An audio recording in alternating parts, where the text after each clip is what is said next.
so often the case that tragedy brings us to the House floor to right a wrong and correct gaps in safety in aviation, in railroad, in trucking, in passenger rail service, transit systems.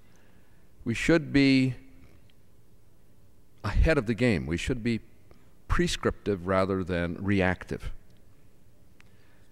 This legislation will do that for us. It will make us prescriptive in the field of aviation. This bill, when enacted into law, will be the most significant improvement in raising of standards of pilot qualifications when the FAA was established.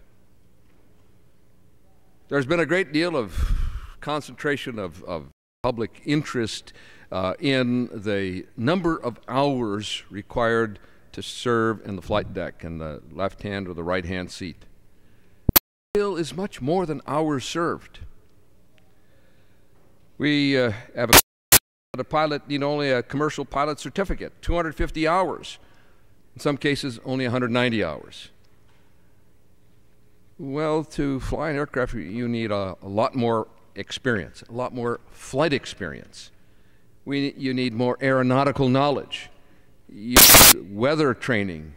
You need training in crew resource management in the flight deck so that you have a plan, as in the case of Galaxy Airlines when a sound was heard in the flight deck and all three personnel in the flight deck began troubleshooting and no one was flying the aircraft. You need a flight management plan.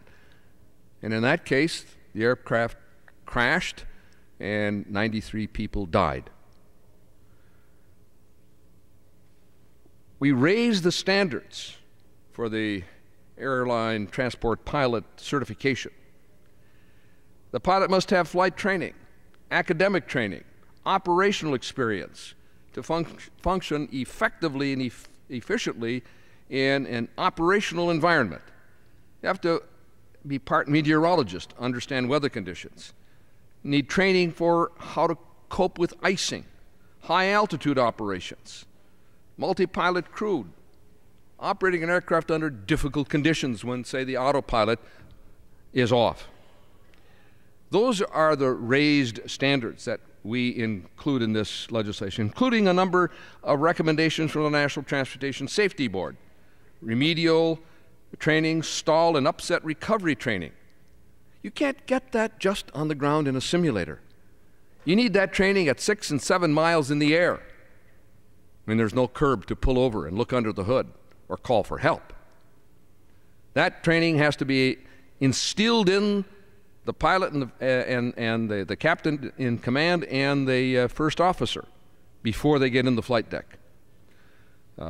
We also create an air carrier safety and pilot training task force to identify the best practices in the industry for pilot training, professional standards, inter-carrier information sharing and mentoring. All of these are important, but not just to have those standards. We require them to report to the Congress every 180 days. And I thank Mr. Costello for insisting on that we're going to, and for the oversight that he has conducted. We're going to stay on top of this thing. This committee and this full committee and this subcommittee are not going to just fold our hands after the bill passes and say, job well done. Job just begun is our method, and it is our standard. And for pilot fatigue, we require new flight and duty time rules within a year. You know, it took 14 years to get flight and duty time for flight attendants. So these and a whole host of others wrapped up with a directive to the General Accounting Office to do an evaluation of flight schools upon enactment of this legislation and report back to Congress. That is a complete package.